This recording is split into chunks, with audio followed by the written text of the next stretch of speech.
Samtang namalandong ko aning atong unang pagbasa og sa Ebanghelyo, nakahinumdom ko sa kinakalig-on nga atake sa mga protestante nganhi sa simbahang Katoliko, kining atong pagsimba kuno sa mga larawan. Kay gidili gyud sa Ginoo ang paghimog mga larawan. Labi na gyud larawan sa mga butang nga langit o kaha sa yuta o kaha ilawom sa yuta.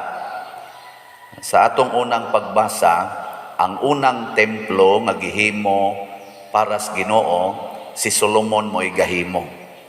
Nya pagdala na nila ngadto sa kuan, sa sudlanan sa kasabutan nga mao ang larawan sa Ginoo.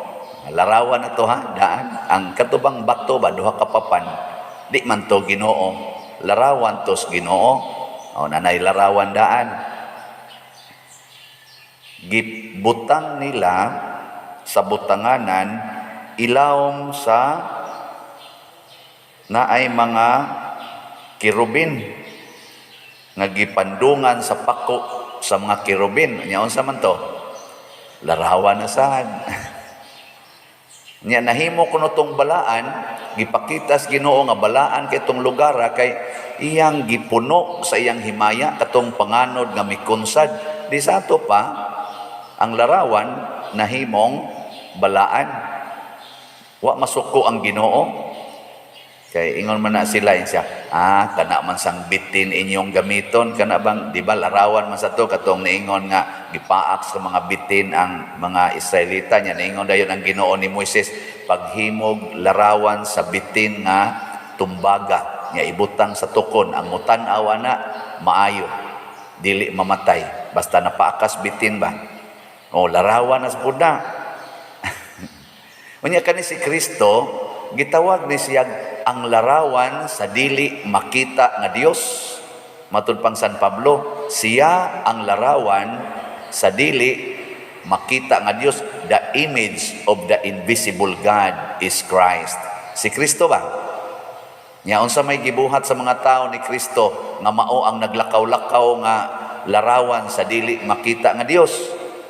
Nidugok sila kaniya aron magpaayo sa ilang mga sakit. Kay balaan man kay siya, kani magong taong balaan, naasad ni siya gahom. Ilingian na mong tupad. Pangutan ay na, balaan ka? Ina. Na balaan ka?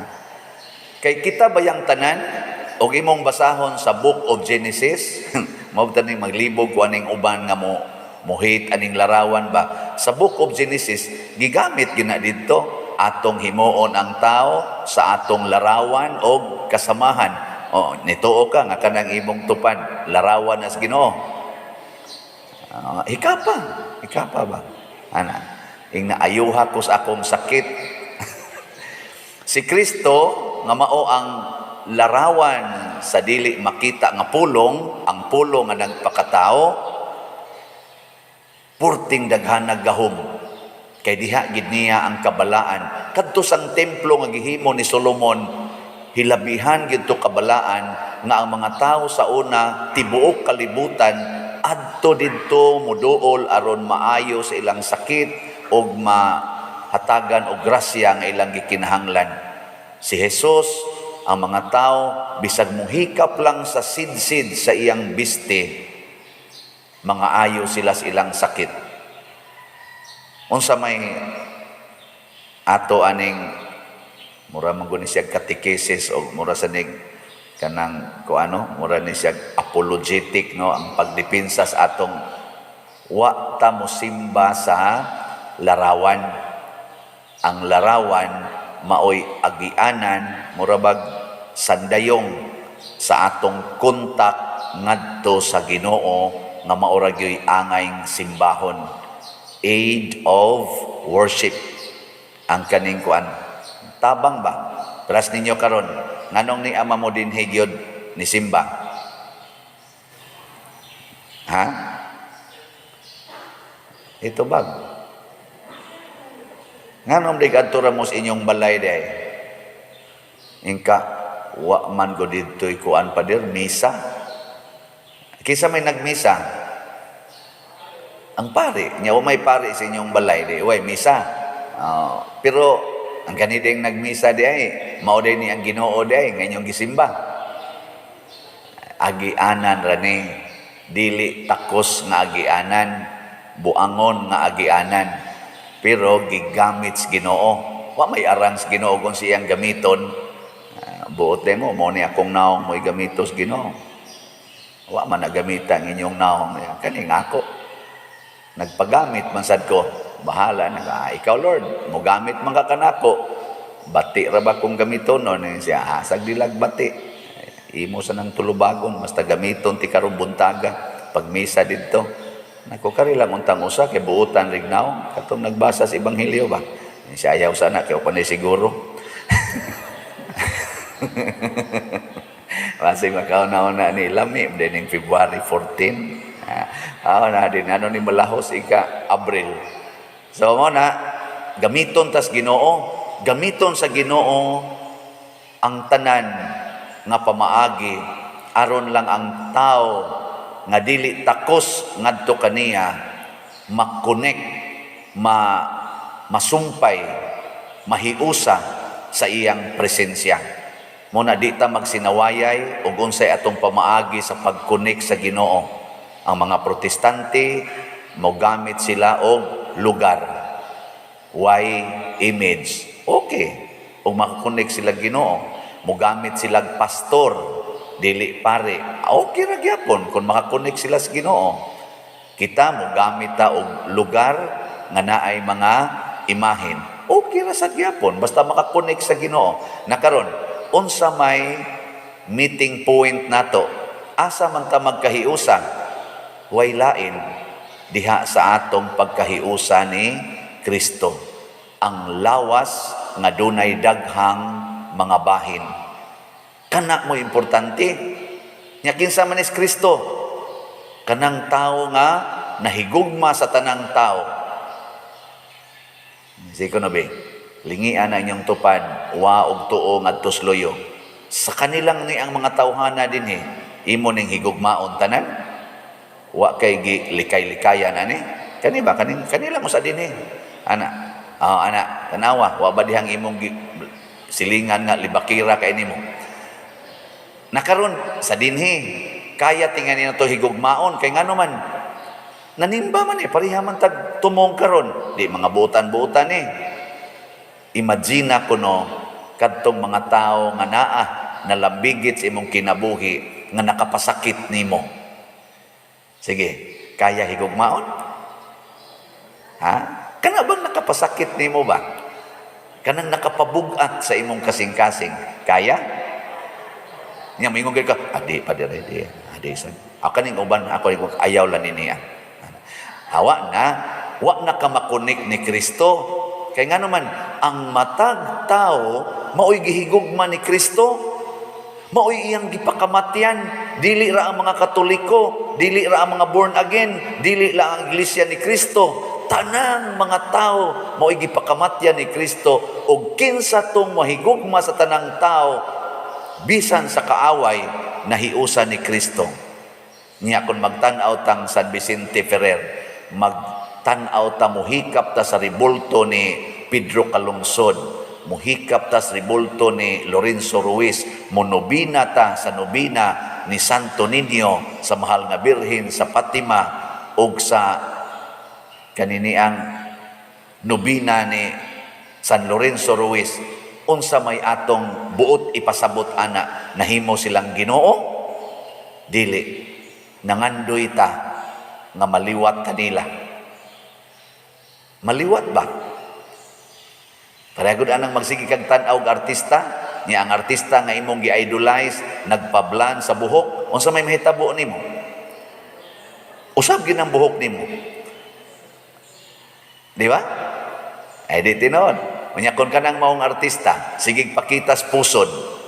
Niya magsigig TikTok. Ikaw nga nagsigig tan-aw sa madugay sa madali, magpakita jud kas pusod nimo.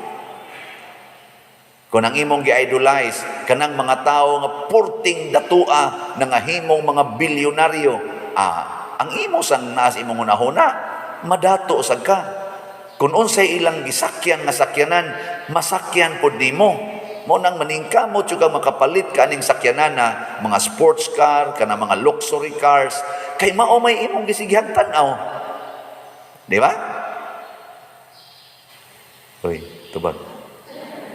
Unya kung magsigi kag tan-aw San Roque, nila ni San Francis of Assisi, ni Mother Teresa of Calcutta, unsa may mahitabo nimo? Biyaan nimo tanan nga katigayunan, di jud ka maibog anang kadato. Magsige ra jud kag palit og slot. Dali kay kang papalit og slot. Ang akong point ba, kung kinsay imong gitan-aw, unsang image ang atong gitan-aw, mausay mahitabo nato. Magsigi kag tan-aw sa image sa imong bana, mag-anam jud kag kainlab ana niya. Pero magsigi kag tan-aw sa image sa pari, peligro. Peligro kayo. Magsigi naman kag text anang pari. Ana biyaroy uban nga mas importante ang pari kaysa ilang bana. Nay uban oy, ayaw ana ha. Kanang pari pakapin ra gid na. Panagsailang na. Katog yung bana nimo mo isgig tan-aw. Tutukig yung maayo ba? Nya imagine ang inyong mga sweet moments. Di ba? Sige ko na kanig yung animala gid mo gid hinungdan. Awan ni rong akong naong nga lusyang nako karon tungod aning buang-buang dako. Ana. Pero daghan kog kalipay aning animala ni. Ana, sige tan-aw, sus, ma-animal sa ka. Di tinod. Sige pa kamo mga asawa ron, sige pa mong tan-aw sa image sa inyong bana. Sige pa mong tan-aw. Anya, og naarsi sa imong atubangan, imong tutukan ang naong, wa na jud ka basig, wa na jud ka kakitas naong sa imong bana. Ano? Narabay uban wa na kakitas naong kay mo istorya, di mo tan-aw. Dai unsa man ni? Kanang naman diha, kanang kuan na lang na. Usam. Wa na tan-away ba? Ari na ko day, sige, ayo, take care. Galaka, gatanaw, diri pa doon. Ayaw, guniti ba, tanawang naong, take care. Your face is my face. Your face is in my heart. Bye-bye. Buto na, bangga din imong bana. Nga naman, kay magsige man sa tugon na huna sa imong naong, wala makikita, nga pusti na di ay. Di ay, dito bangga, panalipdan to. Nga naman, inspired man to siyang mo trabaho, malipayon man, di man siya absent-minded, no? Ug mausad na ang mga anak. Ang mga anak nga magsigig tan-aw sa ilang gidikanan, di gyud mahimong tapulan. Ang mga anak nga magsigig tan-aw snaong sa ilang ginikanan, di gyud matapulan. Kay nga naman, wa may laing mo trabaho dias balay, ang ginikanan man. Nya magsigig tan-aw ang mga anak sa ginikanan, makakuan man jud ka, makatabang man jud ka sa trabaho kay nakakita man kang nanilhig, naglungag, nang limpyo, nangutaw, nang laba, makatabang jud ka. Ang nakaapan ros mga anak, abot di ba kanisa sa mga ginikanan, sigihan maghatag ang mga gadgets, tuan na lang gatan-aw sa gadgets, di nakamatikod ang iyang ginikanan diri, nagkadusingot, nagtrabaho, tuas gadgets. Muna, kanang inyong mga anak tudluis sa nangamutan-aw na ninyo, nya kamo sad tan-aw sa mo sa inyong mga anak, basig wa na sad mo kakita nga nangayabag na ang mata ana, galuha na, sige lang yung tutok, nangaguba ng mata ana, 10 anyos pa lang nag-antiuhos na, kay nga naman di nakakita, kay purtim pagkagubaa, sige tan-aw anang cellphone ng daghan kay graduation. Kita pa kamo ana, mga ginikanan, basig pasiplatan na lang na ninyo. Mauna ang ato mga images, mao kana ang simbahan, image of the invisible God. Malipay ang Ginoo ni ana kun kada nato tan-aw dinhi sa simbahan, nining tanan nga mga imahen dinhi, igtan-aw nato, masinati nato ang presensya sa Ginoo. Lipay kay ang Ginoo ana, sama aning gibuhat niya sa templo nga gihimo ni Solomon, gipandungan niya sa himaya. Kanindot unta no, inigawas ninyo ron didto, mapuno mo sa panganod. Tistingi ko no, kinsay konsaran diya aso diya, inigawas. Adi na lang ng aso, kana na lang magsidlak ang naong, kay katos Moises, igsod niya nga tus tulda, inigawas niya iyang naong gadanag ngana naaw na to nya kinsa nang aop kay naong maunay mga yawanon kanang murag hayag og naong inigawas kana Dios no na kita na Ginoo dinhi pasabot nakakunik nas Ginoo pinaagi aning mga images nga atong gigamit dinhi simbahan labi na gyud ang image of our salvation which is the Holy Eucharist kining santos nga misa imahin kini sa pagdupa ni Kristo sa krus o pagpaaga sa iyang dugo alang sa atong kaluwasan. Nindog ta.